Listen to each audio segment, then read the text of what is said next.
welcome to the webinar. It looks like we have a good crowd of people and everyone's still joining the room right now. We'll just get things started.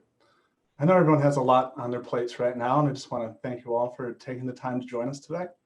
Our team has prepared a presentation that we think will help you better understand and defend against MageCart and similar JavaScript attacks. We'll be getting here shortly, but first I want to call your attention to just a couple of things. First, you should have a Zoom dashboard at the bottom of your screen. You can use that to ask questions throughout the webinar. Just drop them into the questions section of the dashboard. Our presentation today should run roughly 45 minutes, and we'll follow that with a 15-minute Q&A. If you have organization-specific questions about MageCart attacks, we'd be happy to take those conversations offline as well. Second, CPEs will be issued to attendees within 48 hours of the end of the webinar. In order to qualify for the CPE, you'll need to attend the session today, and then you'll also need to complete at least 3 of the poll questions that will be asked during the presentation. Third, I know that we had some folks on their first Focal Point webinar today, so I'd like to just briefly introduce who we are. So Focal Point is a leading cybersecurity services provider working with the Fortune 500 and other government agencies. We integrate market-leading consulting, technology integration, cyber workforce development services to provide, end-to-end solutions for security leaders looking to future-proof their companies against threats, changing data protection laws, and growing workforce shortages that, we're currently experiencing.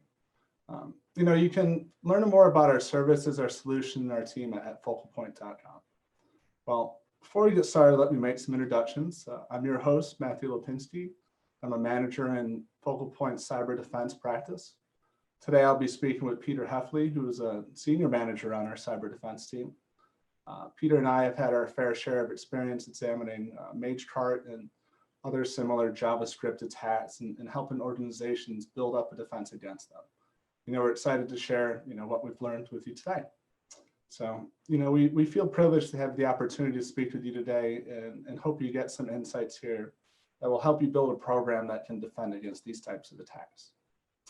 For all you late joiners, just one more quick reminder to drop your questions into the questions section of the Zoom dashboard, and Peter and I will answer them during the Q&A portion of the webinar. So with that, let's get started.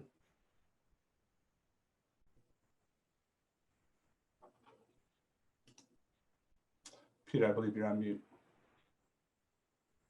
Thanks, Matt. All right. And this is just an overview of what we're going to be talking about today, just to give you a flavor of what we're going to be talking about as we go through the presentation. We want to make sure that we talk about MageCart as far as what it is and how it's impacting the industry. And MageCart style attacks are what we're going to be talking about today. And these kinds of attacks are attacks against content distribution networks or centralized distributions of JavaScript files that are included along with the resources that many websites load. So we'll be talking about that and what has happened in the industry as far as MageCart attacks or folks who are using this type of attack vector to infiltrate JavaScript, to load their own malicious JavaScript, and then use that as a launching point against your customers or clients. And we're going to be kind of talking about all that as we go through this. So here's an agenda, just to kind of block out what we're going to be talking about. And what I like to start with, especially now, this is like the last week of October, I wanted to start with a real scary story. So I'm going to tell you a real quick scary story here. And for me, it was terrifying. I was sitting there and received a call from my partner at the time who said, hey, we got some feedback from one of our clients that their website was compromised. And we recently did a pen test for them. So, what do we see? What could we have provided them as far as input for this? And what had happened was one of their third-party trusted content distribution networks that they were using and loading JavaScript for was compromised using this type of attack, where somebody attacked it, modified the JavaScript, loaded malicious JavaScript, and it was something that was being served out and scraping web pages for credit card data. So we said, how can we find this? Let's go back to this. And we knew that if we went back to the findings of the data that we had gathered during the penetration test, we'd be able to see all of the cross-domain script includes that were flagged. And that means that some type of JavaScript resource was being leveraged from a different website or a different domain. And we'd be able to take a look at that, and we'd flag that and say, yeah, that would have been exactly where we would have seen this. We would have been able to discuss that and highlight the risk associated with that. We went back to the data. We looked for this specific URL that was included in their website, and we couldn't find it. And that was terrifying to me. So we kept digging. We said, you know, what's going on here? And we loaded the page and we watched it load, and we watched almost like two distinct stages of things occur. The page loaded, and in the page, in the HTML or the server response, there was no reference to this JavaScript, but it ended up there in the end. So we started kind of doodling on that and saying, you know, what's going on here? And it was scary to us.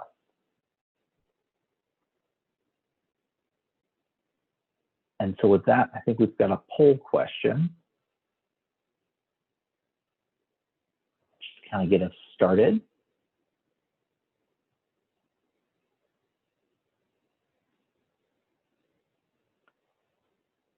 And that'll pop up, you'll be able to respond to that. And as that's up, I'm going to just keep moving because we've got a limited amount of time to talk about a lot of things. All right, so that led us to the question, how much JavaScript are we missing? How much JavaScript were we looking for that we didn't see because of that second stage, you know, where JavaScript was being referenced by the initial server response or HTML content, but it wasn't actually being evaluated because we were seeing JavaScript, load JavaScript, load JavaScript. And this is the type of thing that we're seeing, especially now in more dynamic applications or when you see single page applications. This is very common. So we said, how much JavaScript are we missing? And we started to kind of like have a crazy moment about, you know, how much JavaScript. There must have been hundreds and thousands of JavaScript files that we were missing. And this was kind of really, you know, frantic as what's going on with all this. And we started to kind of think about this as far as that iceberg paradigm. You know, is this just the tip of the iceberg that we were seeing? And then below the water, there was a significant amount of JavaScript that maybe we weren't seeing or common security tools are not evaluating or looking for. And we had a hypothesis. We kind of thought to ourselves, okay, we're throwing out there that there is a second stage or there's a second series of JavaScript resources that are not commonly evaluated by security tools because they're being loaded to the DOM by other JavaScript. And that was kind of our hypothesis. So we set about trying to prove that.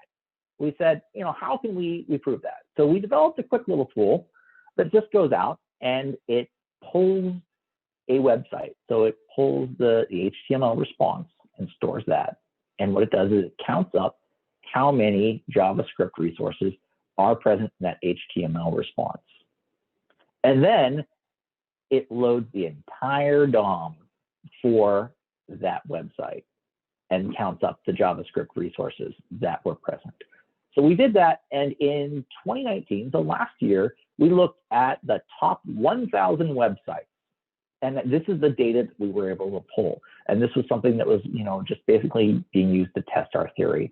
And the data that we were able to pull, and you've got it highlighted here in red, where it shows that first of all, the first row shows count. And that is how many bits of data are we looking at, or an N of 1,000. So these are the 1,000 websites that we looked at. And last year in 2019, we pulled this data and we looked at just the HTTPS versions of those websites. So you can see there's 1,000 data points in that first row. And then the second row shows you the average for those two columns that are highlighted. The first column is HTML resource count, and that says, hey, these are the pieces that were actually loaded or referenced by the HTML. Subsequently, when we went back to the DOM after it had been fully loaded, that's the DOM resource count for each one of those. And you can see the mean shows up as a 7 for HTML resource count and 19 for DOM resource count. We did this again this year just to evaluate the data and say, you know, first of all, how much has this changed over the past year? And also we expanded the scope. We said, hey, last year we looked at 1,000.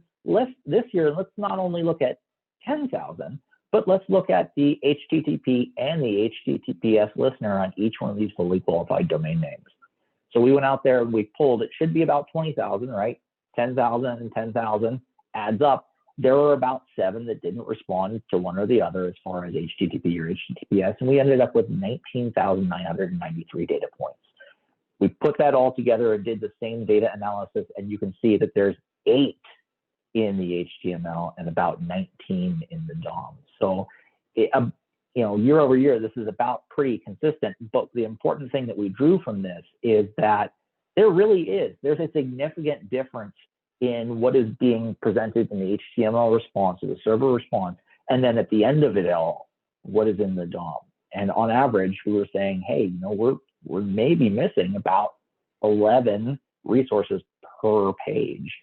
And that's a lot. That's over, half of the resources that are loaded at the end in the DOM. So the other thing we wanted to look at was, just kind of look at this data, see if there was anything interesting, because we had the data, right? We just kind of started looking around at it and seeing if there was anything of note. And of this is the 2019 data. You can see the max row at the very bottom is highlighted, and that shows an HTML resource count of 208 and 220 in the DOM. That means there's a website out there that's in the top websites that people go to that loads 208 pieces of JavaScript. And then it loads an additional 12 on top of that. That was really crazy to us. And when we looked at the data again this year, and there's really not a significant change. There's still websites out there that are loading 200-some pieces of JavaScript and then piling some additional JavaScript on top of that once it's all said and done. And we looked at it and we said, what is going on with it? So we went back to the data, and this is the 2019 results where we said, hey, in the top 1,000, which was the top loader of JavaScript? And at the time, it was TripAdvisor.com. So TripAdvisor loaded 208 pieces of JavaScript. And then this year, it's HKTV Mall with 221 pieces of JavaScript, and subsequently loads 10 more on top of that. And that was just crazy to us. And we said, well, maybe there's something wrong with the tool, right? Let's go validate this. So this is a sanity check. These are screenshots of the sanity check we did. And on the left-hand side, you can see TripAdvisor being pulled up in the browser. And on the right-hand side, you can see the developer tools that we've pulled up. And we wrote some just real simple JavaScript. And that JavaScript has kind of 2 panes, the top pane and the bottom pane. That top pane shows a quick bit of JavaScript that says, hey, I want to know all the tags in the DOM, or all the elements in the DOM that are script tags. And then from there, let's filter out anything that doesn't have a source attribute or an SRC, because if it's embedded in the server response, that's not something I'm concerned about being pulled from other servers. I just want to know where there's a SRC attribute. So we filtered that down and we printed it out, and yeah, lo and behold, it's 230. So that validated what our tool was coming up with. So that's good. That kind of validated the research that we were doing. And then we also just kind of printed it out to kind of take a look at what was going on with all this JavaScript. So the sanity check proved, yes, our data analysis was accurate. But then we thought, hey, we have all this data and we want to be, we want to be friends to both the blue and the red teamers. So how can we give back to the community? And if we wanted to give back to the red teams, we said, hey, if you want to attack something, if you want to compromise the CDN, this is the set of resources or JavaScript resources that is included by the majority of the internet. So this is the 2019 data. This is the top 1,000 websites, and you can see Google Analytics, Facebook, and DoubleClick are the top includes for websites. And that's interesting because if you look at it and you say 1,000 websites being sampled and 40 or 432 of them include Google Analytics, that means about 43% of the internet is using Google Analytics. So if you can compromise that, you're going to get about 43% of the internet owned. We looked at it again this year with updated data, and you can see Google Analytics, Facebook still the top, and Google Ad Services coming in, just above that DoubleClick. So Google Ad Services are moving up, or because we expanded the scope, we're seeing more users of Google Ad Services. But you can still see, if you're looking at a count of 11,000 out of 20,000, that's over half of the web pages in the internet, based on our sample, are using Google Analytics. So if you're a bad guy and you're looking to target something, these would be the ones you'd go after. So that was another good use of the data that we had. So kind of let's talk about MageCart and CDN attacks real quick and say, We asked earlier if you or your organization had been compromised, but these are some of the organizations that have explicitly come out and said, our customers or our website was affected by this style attack where somebody was compromising JavaScript on an external resource that we were then including in our web application and providing that to our clients. What I think is just absolutely hilarious or interesting is that Forbes is one of the items here, the third one down on the left. Forbes did an incredible article about these types of attacks, and they were also attacked with it. So that was really interesting to me. But you've got big retailers, Ticketmaster, Steinmark, British Airways, who all had issues with this, and there was a specific target for credit card data in those events. So with that, we've got a second poll question to ask you folks. Asking about web application penetration tests. And with that, I'm going to hand it over to Matt. Matt's going to discuss a real tactile example and walk you through kind of what could happen if these types of attacks were to hit your website. All right, thank you, Peter.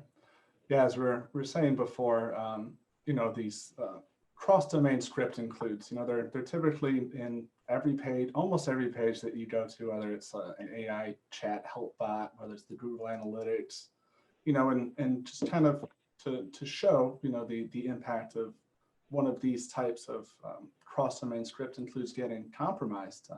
We just took the focal point data risk penetration testing site. And as you can see on this slide here, we do have one cross-domain script include to this js.hsforms.net domain. We see there's, it's just a straight include. There's no, checks on it, no nothing. It just gets pulled and gets loaded and executed in the browser.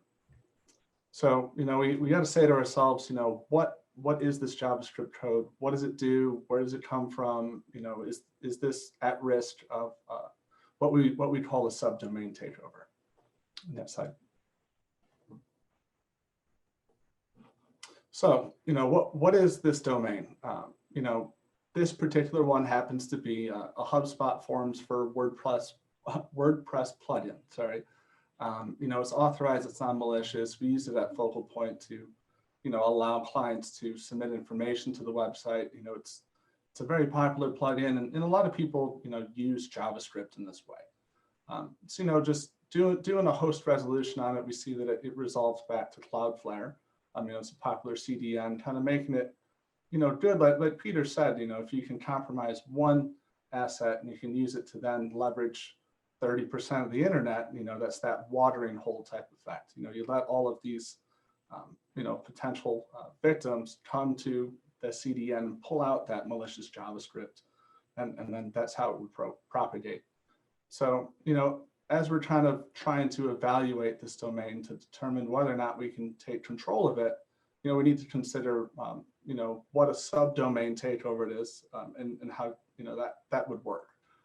So in this host resolve, two real things we look for to see whether a domain can be taken over is whether, the domain registration is expired. It's available to just register it yourself. Once you're able to register and control that domain, you can just simply provide the JavaScript that's being loaded in all of these pages. Another way that is usually the way it goes actually is a first order subdomain takeover, where, say, in this host resolution in the top right corner here, if that had a CNAME record to another site, say, we'll just call it unregistered.com, right? So when you go to resolve js.hsforms.net and there's a CNAME record to another domain, and that domain is, available to be registered, if you can take control of that kind of through the transitive properties of DNS, right, you can then use that to create a second order subdomain takeover on focalpoint.com. So essentially, you're just kind of using DNS to retrieve your malicious JavaScript and include it in a completely second third-party site. Next slide, please. So, since since js.hsforms.net is not an actual candidate for this subdomain takeover, we had to kind of create a semi-contrived example using kind of local DNS host entries to say, hey, when I was creating this, this proof of concept, my browser, and this is what makes kind of these attacks so dangerous, is that, the browser doesn't go through the web application to actually retrieve that. It kind of does that on its own. So as you're browsing these sites, you never see something pop up going out to Google Analytics. It all gets done in the back end without you ever see.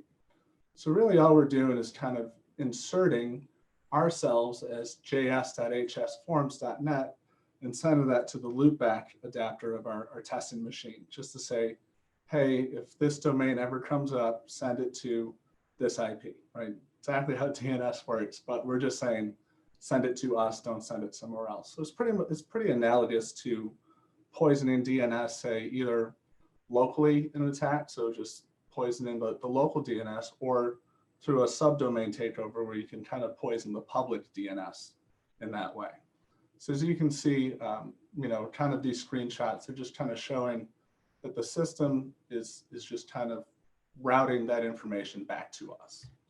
So what we do with that information on the next slide here is we create a small Node.js web server to take that incoming request for that forms/v2.js file and replace it with our own malicious hook.js file, right? So this is really where we do the switch, right? This is really what makes this attack work. And as you can see on the left-hand side, these are two, identical requests for forms/v2.js, right? One before and one after we've essentially taken over the domain.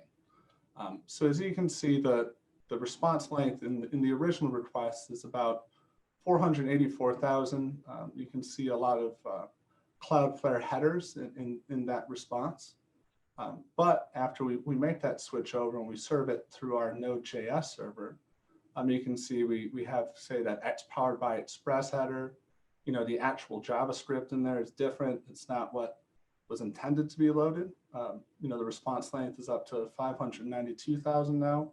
So, to the user, all of this is done in the back end. You never see these requests. And as long as, they all come back to 200 responses, everybody's happy. It loads, it executes, and we got something here. Next slide, please. So, right, once that malicious JavaScript is, retrieved from our Node.js server and it's loaded and executed within the browser, we have it hooked. That's kind of what we say when we have full control over a victim's browser session and they're done. We've hooked that browser, and now we can make that, we can inject, we can do whatever we want. We can steal your cookies, anything you see, we can just make you see whatever you would like, right? And that includes loading any kind of JavaScript or anything we would like. And in terms of, MageCart having this type of access into the victim's DOM, what we typically do is scrape keystrokes out of that. There's a whole number of social engineering type attacks we can do. We can, say, push a notification bar for an Adobe update that you think is, from your operating system and just kind of route you to a malicious binary. You execute that on your system, and now we have system level access. But kind of for this MageCart stuff, we're just trying to stick with the DOM and kind of scraping stuff out. So on this next slide here, and I said it was a bit, contrived, but we're going to use, just typing it in the search bar at focal point. We don't process any credit cards on our site. It's just kind of not the function of our site. But these types of attacks, we can just demonstrate what may happen. So if you get a click, Peter. So as you see in this search bar, it's a simple phrase I'm typing in here is anything you type, we can see. So even right now, someone shoulder surfing you can't even see the end part of that sentence. But if you give it one more click, Peter, from our command and control, having control of that DOM and that malicious JavaScript running, we're actually putting kind of an invisible iframe over the entire site. So anything you type into it, we're collecting and sending back to this command and control. So you can see, we can do everything from Shift A, anything you type, we can see. Obviously, just kind of extend that to credit cards, extend that to personal health information, social security numbers. I mean, the sky's the limit.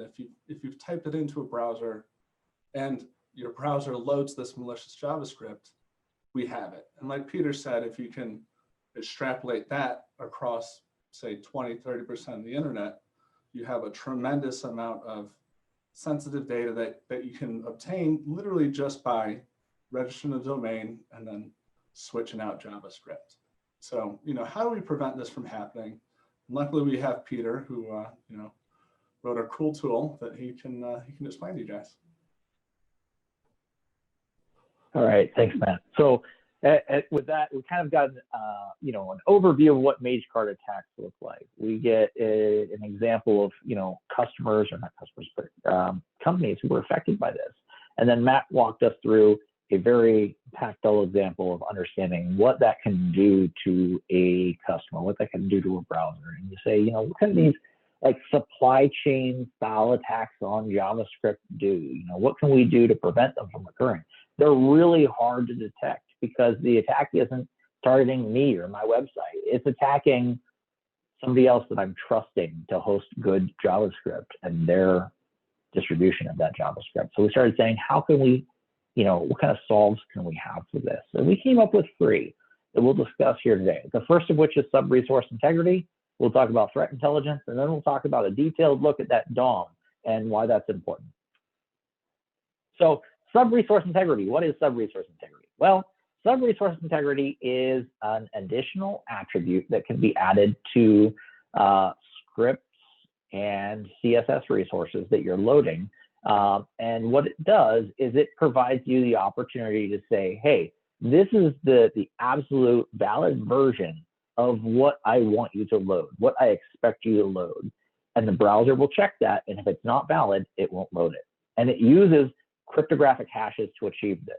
So what you're doing is you're providing a cryptographic hash, or like a SHA-256 hash of the JavaScript file that you expect to be loaded and the location from which it should be loaded as a part of your script tag. And then browsers, when they get that, they'll say, hey, there's an integrity attribute. I'll validate that. So they load that JavaScript resource, they hash it, and then they compare that hash against the hash that you gave. And if they're the same, it will load and execute that JavaScript. If they're not, they should not load or execute that JavaScript. How does that look? What's an example of actually using that? And if you go to jQuery's CDN today, and jQuery is a JavaScript library that a lot of developers use. If you go to that CDN or go to their website and say, hey, I want to use your CDN to load jQuery, they give an example for code integration. And then that example is depicted here. And on the 4th line or 3rd line down, you can see there, it begins with an integrity attribute.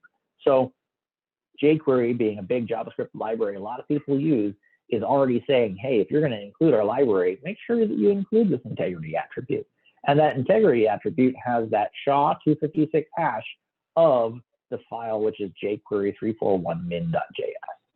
And if we wanted to verify that, we can do that from the command line. We can just pull up, let's just pull down that file. So there's 3 lines here. We'll kind of break them apart, 3 different commands. The first command is the curl command, which goes out and says, hey, I want to download that resource. I want to download jQuery341min.js. Now I'm going to take that data and I'm going to send it to OpenSSL, and I'm going to create a digest, DGST, or a hash. I'm going to make a SHA-256 hash of that, and I'm going to do it in binary. And we do that just because we'll take the binary, and then we'll pass it to the 3rd command, which is OpenSSL base64. We'll just use the base64 encoding of that binary data. And the result is it's Charlie, Sierra, X-ray, Oscar, Romeo, and you can see the rest of it ending in an equal sign. Now, if we look at the the integrity attribute that was provided by the CDN, Charlie, Sierra, X-ray, Oscar, Romeo ends with an equal sign. Every one of those characters is the same. We can go through them, but it would take some time, and I don't want to do it right now. But they're equal. And because they're equal, the browser would load this resource. And so that's what you're doing. You're just basically saying, hey, this is the hash of what should be loaded and we're approving to load, and check it before you load it. And that way, if the jQuery CDN is compromised and somebody puts bad JavaScript out there, this jQuery 341 min.js, if it's compromised, if they're changing it, if they're putting malicious calls into it, it's not going to match. That hash isn't going to match. And so the browsers won't load this. So you're protecting your customers by adding that integrity attribute to any of your source tags. Another thing you can do to protect yourself is keep an eye on threat intelligence. You've got a view of risk IQ here, but also there are awesome options like I use Alien Vault, just a personal subscription, and I subscribe to MageCart IOCs. And what those IOCs or indicators of compromise are is they tell me where by URL there have been detected malicious JavaScript files. And also I can see hashes of known bad JavaScript files. And that way, if the attackers are moving around the URL, I still know the hash.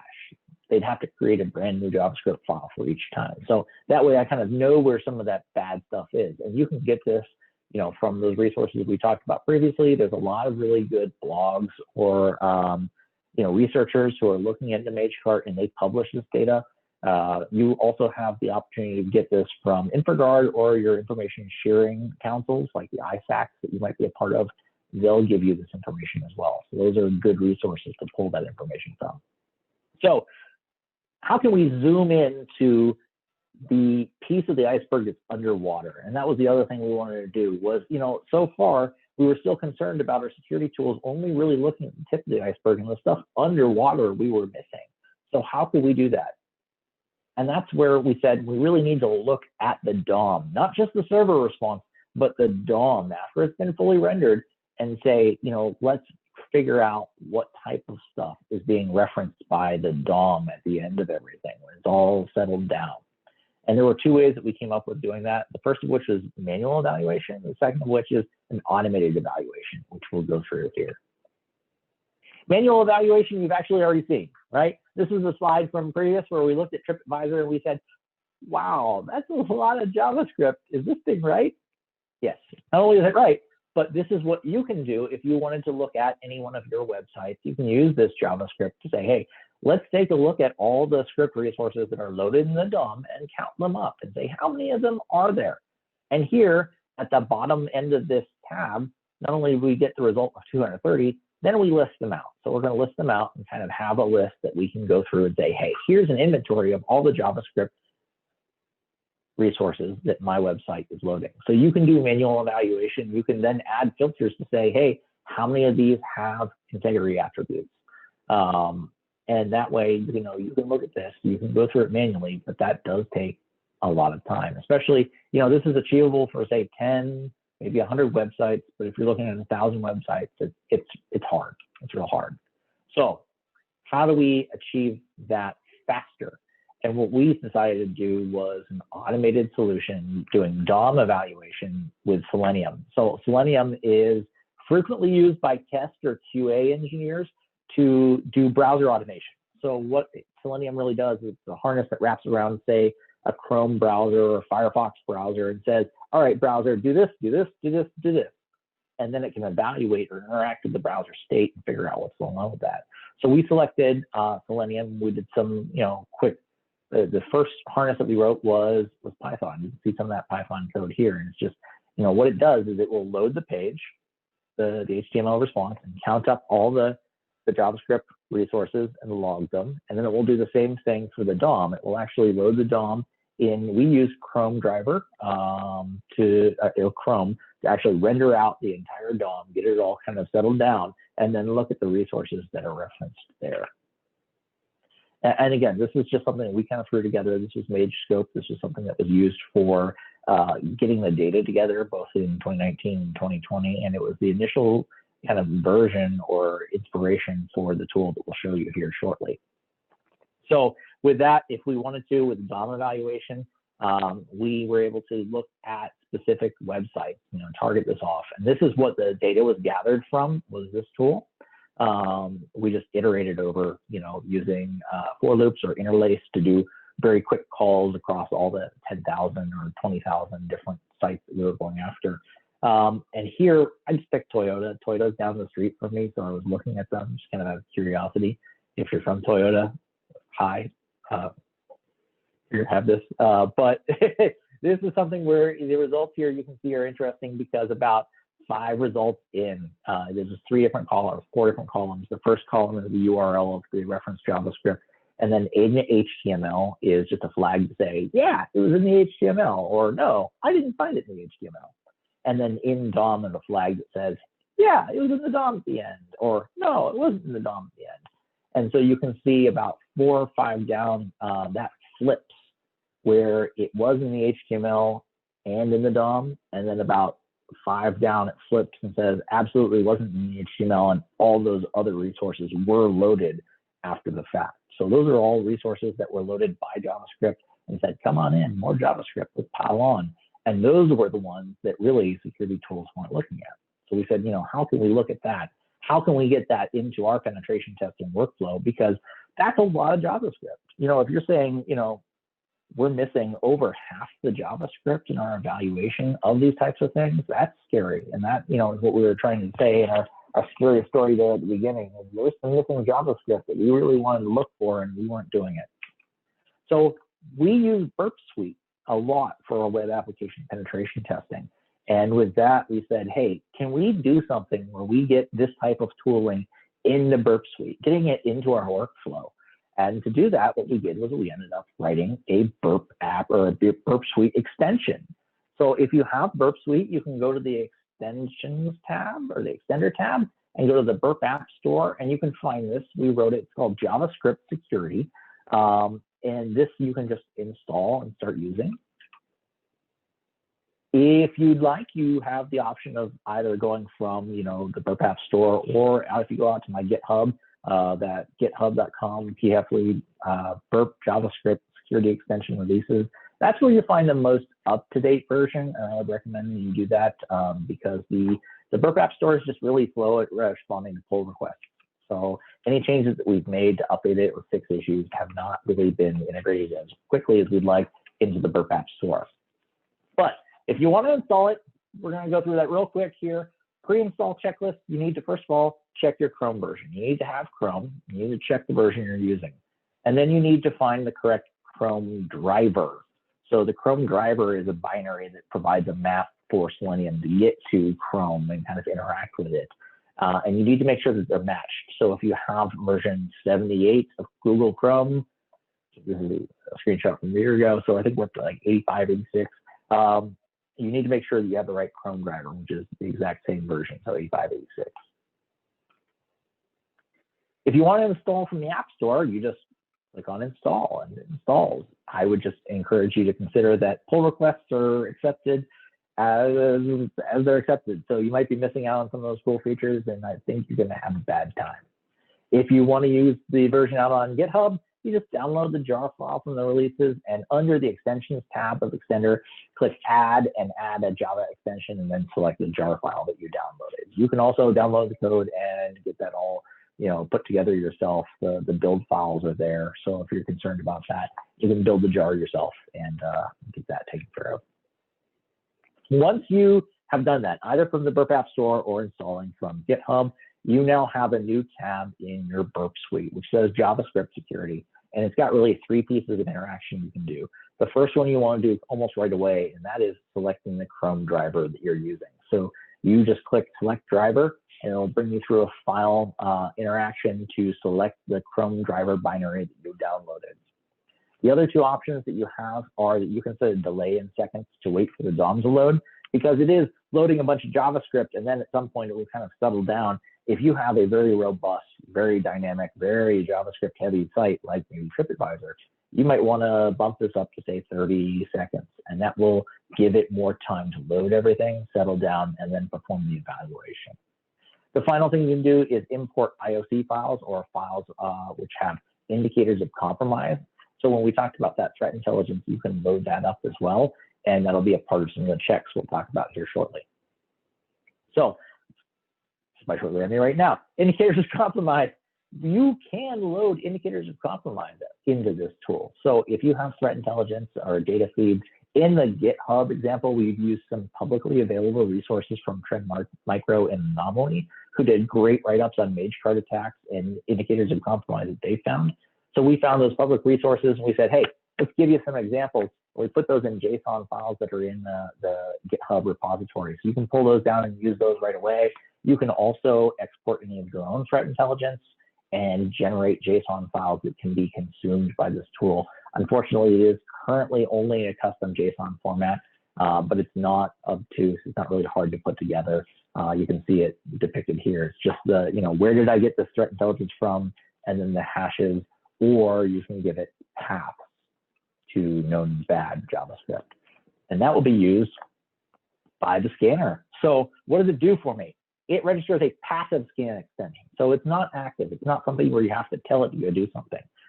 In the background, it is constantly evaluating everything you're browsing. So you'll want to kind of do a manual interaction with that website to get that passive scanner fed with some data that then it will evaluate. And for each URL you hit, it performs certain checks. And there are some catches to that. The first of which is it only looks at HTML-based content types. It ignores anything with a JavaScript mention or .js. And it doesn't bother with HTML that doesn't have a single script tag, because that's not dynamic. There's nothing there for us to really look at. So it does two checks. Just like we were talking about the above and below water iceberg, the first is the above. That's a static HTML. It says, hey, I'm just going to look at the HTML as a server response for JavaScript resources that are being included. And then it does the dynamic piece. It attempts to model everything else and say, let's look at the whole iceberg now. So this is the dynamic piece of the DOM model where it says, let's pass that URL along to Selenium and the Chrome driver, and let's load it all up and render it. And then let's look at the JavaScript resources that are present in the DOM. And then for each JavaScript resource that's found in these two different types, it says, hey, is the host resolvable? If not, there's an opportunity to potentially hijack that. As Matt showed us, the hsforms.net, if that was not registered correctly, we could possibly take that over and then start inserting our own JavaScript just based on a subdomain or a domain takeover. You also then take the JavaScript file and actually download the JavaScript file, all of them that are referenced, and hash it. So we get the cryptographic hash for that. It checks the hashes that are obtained against the indicators of compromise in the data store that you've loaded up. And it also checks the URL or the path to each one of those JavaScript resources against the IOCs for paths or URLs. For each JavaScript resource, it continues on to say, is there an SRI or integrity attribute present? And if it's present, it validates it. It says, this is the hash that I got for this resource. What's the hash that you're telling me it should be? And if they're not the same, that's a problem. It also checks to see if it's from another domain and not referenced in the original HTML. So we talked about cross-domain script includes, actually trusting somebody else to include JavaScript into your web application. If you're doing that, commonly, a lot of web scanners pick up on that when it's in the HTML, but they're not picking up on it if it's in the DOM. So that's where we're saying, hey, let's actually look at everything else that is being referenced and not in the HTML. And if it's coming from a different domain, let's flag that and let folks know. Also, for each URL that's being passed into it, it looks at the content security policy to see if it's requiring integrity attributes, because that's something you can do. If you're using content security policies on your web applications or websites, you can require integrity for different types of resources that you're loading specifically. You can require it for scripts, you can require it for CSS. And that way, browsers will say, hey, I know that I need an integrity attribute for everything I'm loading. And if it's not there, I'm not going to load it. So we're going to do a live demo and record it. And it's not going to be live, I guess. So we're going to do a demo. What we're going to do is we're going to record that file and make it available to folks after this presentation so that you can get a copy of it and take a look at it. We're just short on time, so we didn't have an opportunity to do a real big live demo on this. But if you want to download the Burp app or the Burp extension right now, feel free. It's available out there and you can play with it. There's examples out there at range.peterheffley.net, which is a simple little website I put together that just has examples of integrity attributes not being there, or integrity attributes being there and integrity attributes being there and being wrong, and some JavaScript indicators of compromise that you can download and you can play with. Really, it's just kind of like an example for the extension, so you can see it working.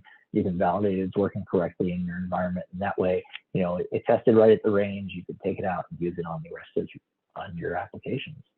And this is also an example of the output you'll receive in burp. The issues being flagged as far as DOM cross-domain includes JavaScript stub resource integrity failures, et cetera, et cetera. Just some quick considerations. If you're a red teamer, especially, the traffic going through Selenium and Chrome driver and then Chrome is not proxied through burp. And so you want to make sure that, that's something you're aware of, because you don't have visibility of that traffic. But also, if you're doing some dynamic, proxying through different proxies beyond burp, it won't be proxied. So be cognizant of that. Also, just some quick known limitations. It only performs a GET. It only looks at GET requests of URLs. We don't want to post data. We don't want to repost data. We don't want to generate, excess interactions that aren't required. So that is a limitation. We know that. It also, we talked about the proxy. It doesn't pass Selenium data through the burp proxy, so it may miss any other proxies down the stream for using those. Logging, it could use something. It has something to be desired. We could do better on logging. And the IOC import currently uses a weird JSON format. We know about that. There's an issue open. We're just trying to look for some advice on, what the right import format would be. So if you folks have some input on that, we'd love to hear that too. So with that, we have another poll question.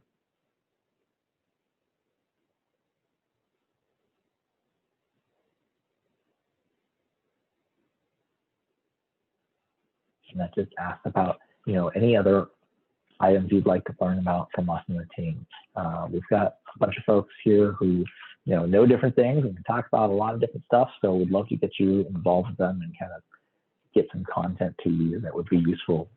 So with that, we've got the opportunity to open this up to questions. I know I'm running a little bit late, but I'm happy to answer any questions for the next, say, 11 minutes.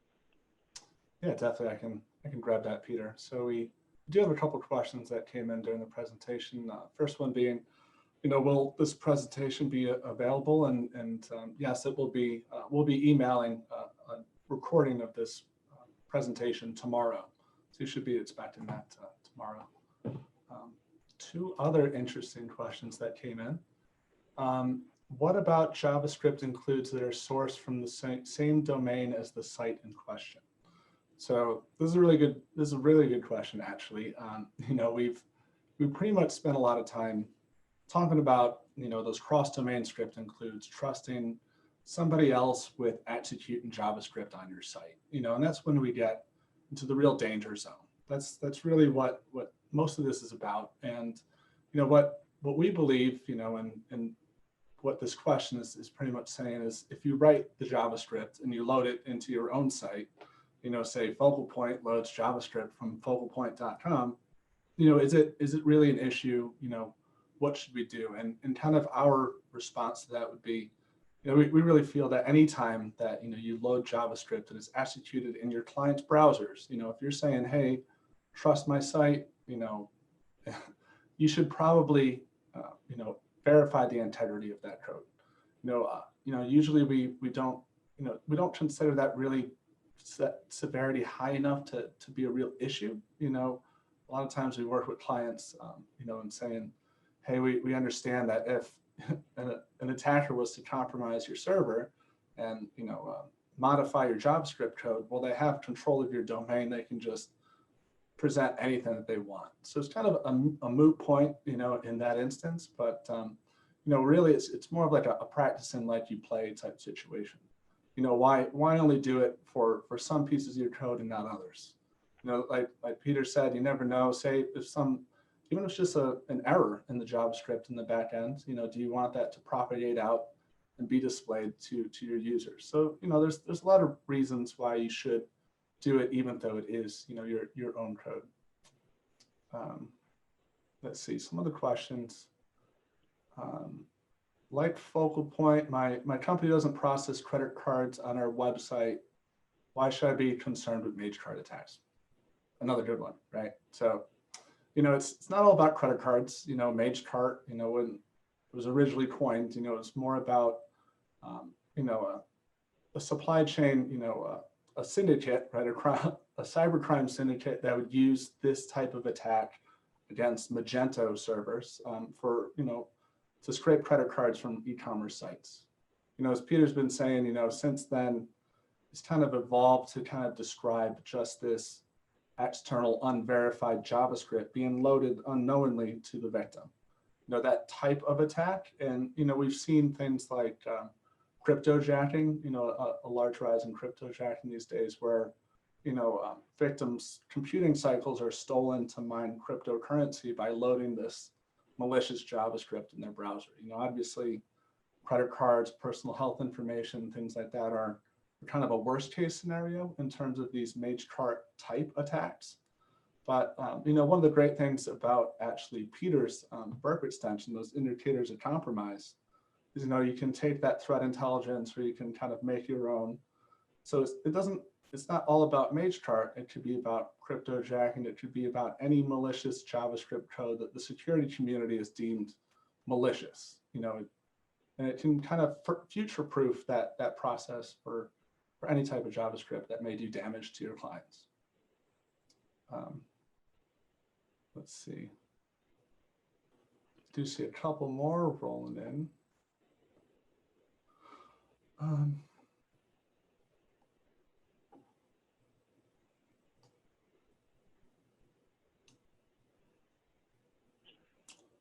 Peter, I don't know if,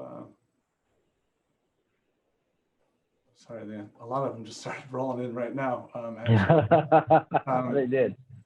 I can take some of these. Okay. We got a question about, have you seen mass scan or Shodan based scripts or code doing this exploit? I have not, but I think that's really actually something that interests me, and I know you'd like to maybe pick apart. Is, like I said, we have this data, and we can keep getting more and aggregating it. And then if I have the list of, say, even just the top 20 resources on the internet that are being referenced by websites, and I say, hey, these are the JavaScript files that are being referenced by the internet today. Every day, I could just hash it. And if there's a difference in the hash, I could say, hey, this one changed overnight. What's the diff? And that's something that would be interesting to me, although it would involve reading a lot of JavaScript, and that's terrifying to me. But that's something of interest to me. So yeah, I think there's something to be said about using the data to perform those types of aggregation and evaluations. Is there a way we can check for MageCart attacks using the developers tab within Chrome or any other browser, like a specific entry we should look out for? I mean, yes, you can go about that a couple of different ways. Oh, the JavaScript we showed earlier in the presentation, you can get off the internet. It's real simple. It's just, finding those script resources and iterating through them. So I would say the first thing you can do is get a known good state of JavaScript for your application. Say, okay, now I know what resources are loaded. And then from there, you can look for any changes in those resources, not only in the integrity attributes for each one of those, or just the list itself. If the list itself changes and you're modifying or loading new JavaScript that you weren't loading yesterday, and you don't know about it, like if there were no changes significantly to your website and all of a sudden today now you're loading 3 more JavaScript resources, that's the kind of thing that you can do with the developer tab real easy and just look at and say, oh yeah, that's something of interest to me. Now I need to pick it apart a little bit further. So yeah, absolutely. As far as specific entries, yes, you could with the developer tab go through all of the hashes you obtain or all of the entries you obtained in the developer tabs, loop through it, and do exactly what we're doing, comparing it against indicators of compromise. That would be cool, like Chrome plugin if you were interested. Yeah, I can grab this last one here, Peter. It says, what common type of cross-site scripting do you guys see when performing a web pen test? And I'm actually just going to kind of tie this back into this presentation a little bit, just to say, when we were displaying, loading this external JavaScript, it's very analogous to a persistent cross-site scripting, vulnerability. So you can think of it as, pretty much just creating your own persistent cross-site scripting through these DNS misconfigurations, through these subdomain takeovers, to be able to put that, arbitrary malicious JavaScript and embed it into your page and keep it within that user session. So, in terms of just general web pen testing, that's probably more of a conversation for a different webinar, but I just wanted to try to tie that in if it helps anyone kind of understand the process we're talking about of loading that JavaScript. It's very analogous to a persistent cross-site scripting attack with a couple more steps, but essentially the same. But I think that looks to be about it. Let's Awesome. see. Yeah, if you have any questions that we didn't get to answer, if you'd like to talk to us further, or about any of our services, definitely reach out on the website through that hsforums.net JavaScript that'll help you out there, or tweet us or drop us a line at info@focalpoint.com. I'd like to thank everyone for attending today, and as I said before, we'll be sending this recording out tomorrow for you guys if you found it helpful. So thanks again to everyone on the call, and we hope you have a great rest of the day.